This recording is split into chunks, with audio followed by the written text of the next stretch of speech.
We are gathered here today in remembrance of Waterford Distillery, a distillery founded at a time when interest in quality whisky was perhaps at an all-time high, a distillery with a great commitment to quality even amongst emerging craft distilleries, quality whisky without compromise. So what went wrong?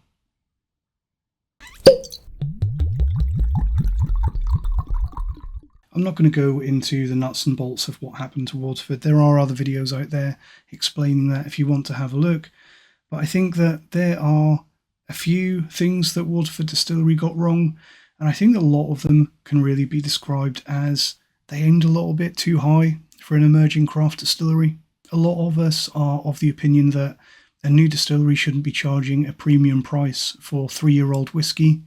A lot of us are of that opinion, or at least we've heard a vocal subsection of the whisky enthusiast community saying such things online. And I do think that that's part of what went wrong with Waterford. I think basically the problem that did them in the end was cash flow, as is the case with many otherwise successful and popular businesses are often run onto the rocks through issues of cash flow, not having enough money to come in to run that business, which would otherwise be a successful, viable business. But I do think that part of the problem with the image of Waterford was that they did price themselves a little high. They went for their extreme craft, slightly premium end of the market, especially when you consider the age. The vast majority of new distilleries are going to be putting out 3-4-year-old whisky for a long time. And I think that when people know that, it really puts a dampener on the amount of people that are willing to give you a try. And it really quashes word of mouth, and it stops people from trying your whisky, and that stops people from talking about your whisky. And for a premium craft distillery, that really hurts. It kind of reminds me of the direction that Annandale Distillery over in Scotland in the Lowlands are going, with almost all of their releases being cask strength, single cask, ultra small batch, ultra provenance whiskies. And I always worry about those guys. I don't know if they've got huge financial backing or if they're just doing it as a hobby. I don't know. But it just makes me think that aiming solely at that premium end of the market must really cut down on your potential sales. Fingers crossed that Annandale aren't going to go the same way as Waterford. I think with Waterford there's probably also a little bit of the stigma of Irish whiskey. Myself, I've said before that I'm not the biggest fan of Irish whiskey. I think that a lot of the low-end stuff is not great and a lot of the high-end stuff is overpriced. So it's hard to get an Irish whiskey that gives you real value for money, at least in my opinion. And I think there's probably also an element of Waterford being perhaps a little bit too modern. I mean, look at this box here. This is not a million miles away from our recently reviewed Glenmorangie GX. It's very modern, it's very hipster, it's very trendy wine bar. And funnily enough, speaking of trendy wine bars, another thing that Waterford liked to do was to use wine casks, which is a very popular way of making young whisky palatable, or at least that's what a lot of distilleries think. But I think that using a lot of trendy wine cask finishes and wine maturations, that probably didn't do Waterford a lot of good either. Because it has to be said, whether it works or not, it puts a lot of people off. But I do think that there's something else that we're possibly missing about Waterford and their downfall. And I think that's, when you look at a lot of other fledgling craft distilleries, I think that it's very important to get a standard release out. You really need those bread and butter expressions. You need affordable, accessible whiskey to get cash flow and also to get people talking. And when we're talking about that, I always think about the Cotswolds Distillery in England with their Founders Reserve release. I think that Founders Reserve from the Cotswolds Distillery is a fine whiskey. It's by no means the best whiskey from England. It's not even the best whiskey from the Cotswolds Distillery. But it's affordable, it's available, you can get it in a lot of places. It's really accessible and easy to get along with. It gets a foot in the door, it gets bums on seats, it gets to people to try your whiskey, to talk about it. And I think that accessible Founders Reserve release has probably done more for Cotswolds Distillery and probably English whiskey than any of the other whiskies coming out of England, a lot of which are actually better. And as far as I can see, Waterford never really did that. And I'll be honest with you, apart from a couple of samples a long time ago, I never really gave Waterford a chance either, and I feel really bad for that, because I bought this one recently. I can't remember what the full price of this one was, but I think it's quite a lot. I think it's about £65–66, which is a lot for a young whiskey. You really have to inspire confidence in new customers if you're going to get people to try a complete unknown at that price. And I didn't. I actually got this one recently when it is on sale. It had about £20 off, so I paid about £45 for this. And if you see this, any of the Waterford releases for about £45, even £50, give it a try, because I've really been enjoying this one. I think it's a massive shame that there's probably so many out there who would have enjoyed these releases from Waterford, but now it's too late.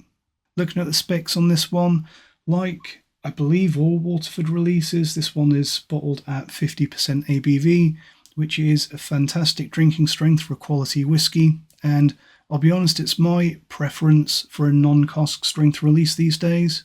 It's natural colour, it's non-chill filtered, it's actually single farm origin, but when they talk about small batch and single farm origin with these, they're actually still quite large batches.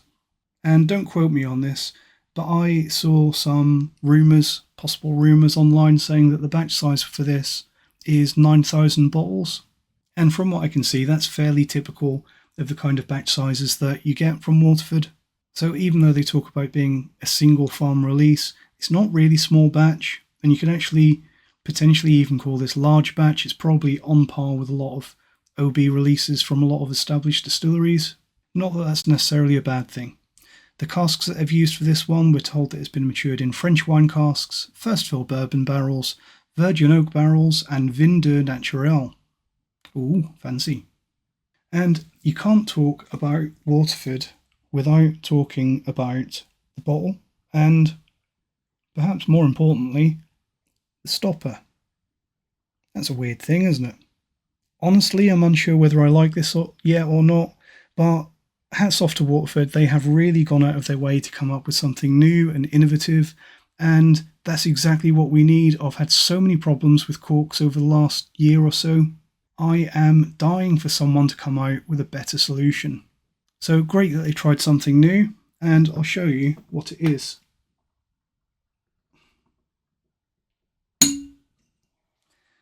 And I'll get to that in a second.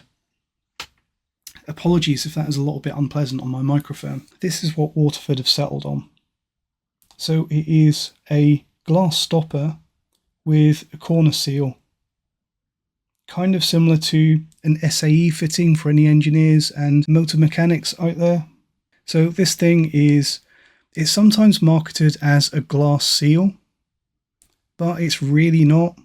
Yeah, sure, it is made of glass, but the actual part that does the sealing appears to be silicone. So very glad that they've decided to adopt this nice little solution. Great effort, but I do wonder if this really solves anything that we hadn't already solved with synthetic corks.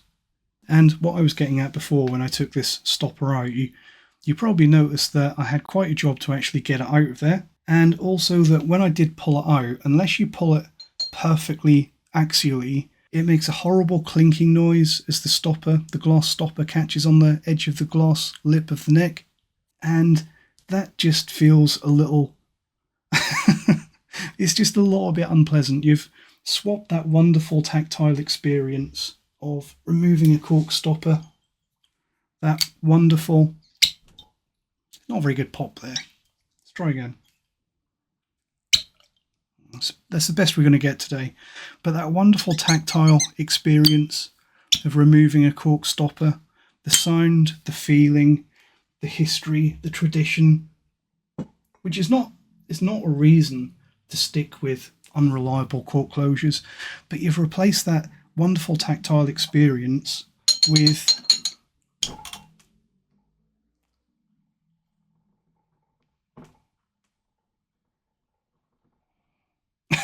an aneurysm, apparently. You know what I mean? If it works, it works, but I can't help thinking that this is not quite there yet.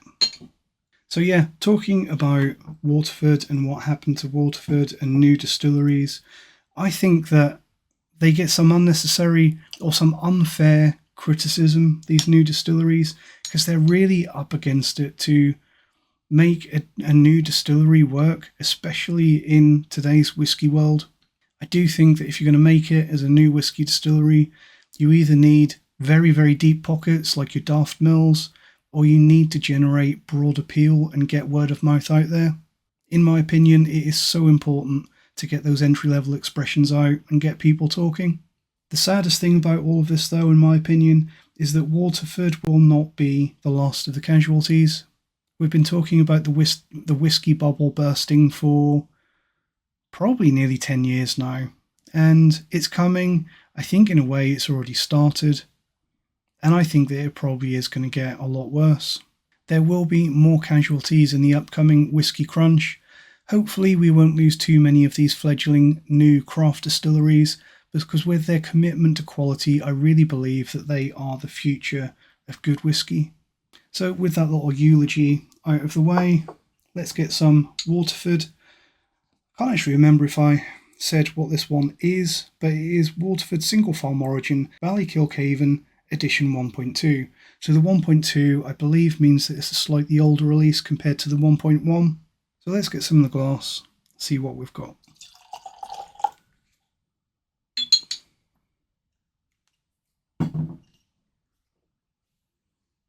So that's a wonderful natural colour there. It is a little bit on the luminous side, particularly glowing gold.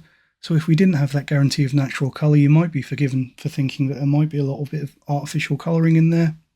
But I think really that colour is just coming from a lot of other places that which we mentioned in the cask breakdown of this. You've got the first fill bourbon, the virgin oak. That's going to impart a lot of colour, and those wine-based casks as well. But luckily, because Waterford did things right, we are told that this is natural colour. So Waterford Ballykilcavan 1.2 on the nose. Wonderfully sweet, cereally notes. Sweet malt, honey and caramel, and also quite fermentary. You can tell this is a really craft, properly made, properly fermented whiskey which has had care and time and attention at every step. A little bit of a yeasty washback note in there. Just fermenting barley. Quite effervescent. Sherbety malt. As well as a nice little dry backbone to this whiskey. A little bit of a grassy silage and hay and slightly a little bit of dry grassiness. As well as a little bit of earth and a little tiny hint of mealy youthfulness. Overall, very barley and distillate and fermentary flavour driven nose to this one. You can tell that it's a really properly made whiskey. Lots of barley influence, lovely sweet maltiness. You can tell it's young, but it's not too young, it's not immature. And me personally, I'm very glad that those wine casks and the Vin Naturel casks are not too prominent on this one. Let's see how it tastes. Wonderful sweetness, and I think that sweetness, it is coming through from the malted barley, but I think there's also cask influence there as well, but it's a very well integrated cask influence. It's not too winey, it hasn't got that excessive grape blend quality, it's not got the minerality and the bitterness and the slightly poorly integrated notes that you can get with a lot of wine casks and wine finishes. It's just quality stuff.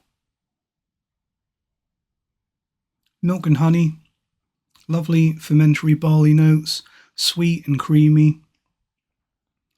There is a touch of youth on this one, and I think that when I first opened this bottle and first tried it from the neck pour, it was a little bit hot for 50%. It had a little bit too much of an alcoholic nip and prickle compared to what you'd expect for a 50% whiskey, but having had this open, that has completely gone away. So I do think that, as with a lot of these younger whiskies, when you first open them, give it time, give it air. Don't judge it too harshly from the neck pour, because it really does improve.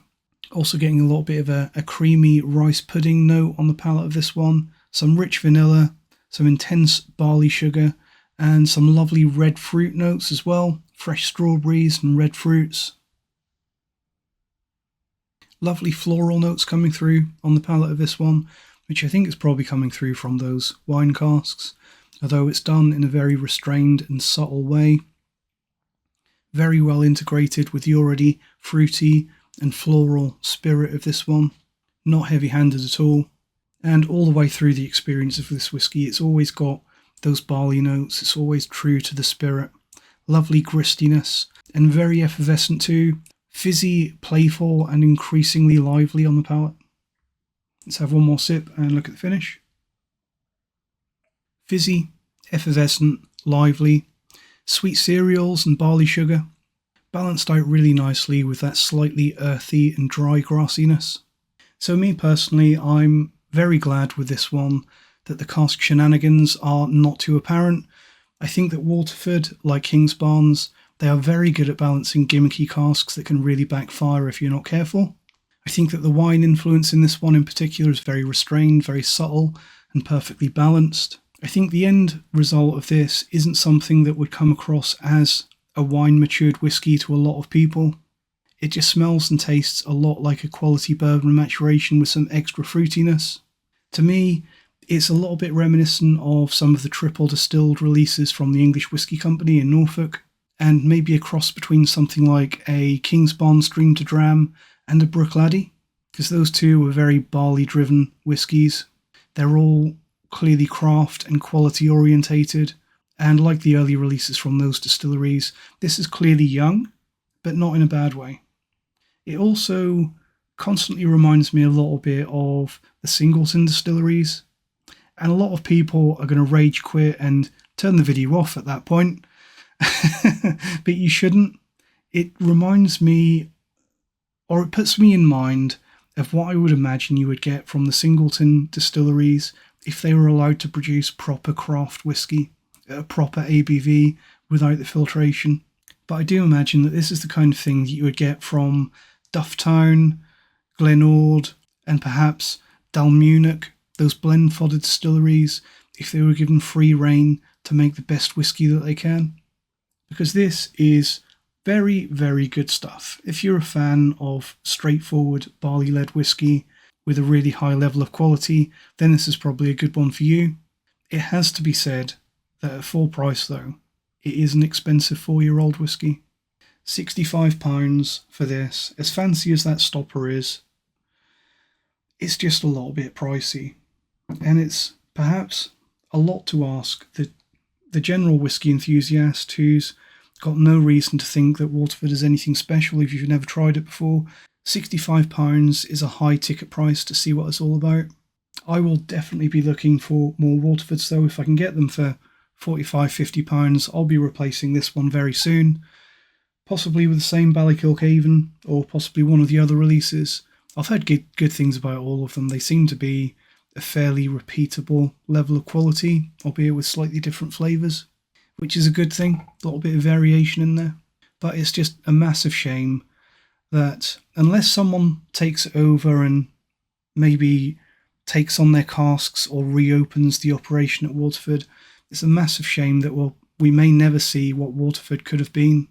Because in my opinion, from tasting this, the level of quality that you're getting out of such a young whiskey, Waterford probably was the hero that Irish whiskey really needs. Thanks for watching. Thanks for coming here to pay your respects to Waterford. Let me know what you think about Waterford if you've had the chance to try it. And if you haven't, why not? I think we probably all know the reasons why a lot of people never got around to trying this. And it's probably mainly, as I've said, down to price and the fact that it's just a little bit modern and not quite what we're used to. But let me know your thoughts. I'm going to go and enjoy the rest of this one because it is very good stuff. See you next time. Cheers.